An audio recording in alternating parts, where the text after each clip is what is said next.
What's up guys, Ben here and welcome to a quick video I just did recording a quick time lapse of my new setup, just doing some cable management as I did get my secondary monitor and a little cable box. So I thought I'd just give you a cable management video where I just kind of cleaned up my desk and everything, and I'll leave you with a bit of music on while I do the time lapse, and then I'll catch you at the end of the video.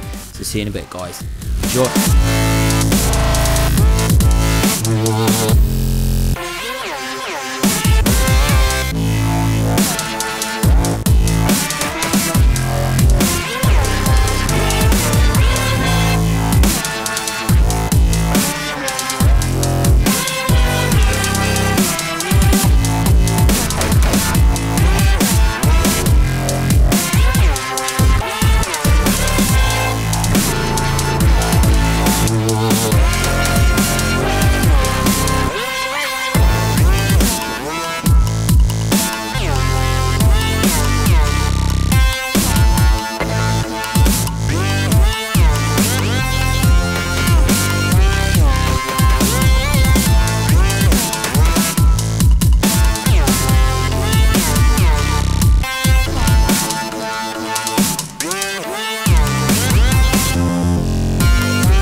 So as you can see here, I did actually finish it up and it looks great, especially with my LEDs and my monitors on in this new green I'm kind of liking at the moment.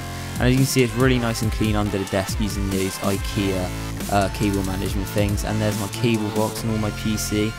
Kind of not too pleased, but I am going to be doing some extra cable management soon to get it mega clean down there. But anyway guys, I will catch you in the next one. Please subscribe and like the video and comment down below what you think, and if you're ever going to try cable management out yourself. So see you guys in the next one. Peace.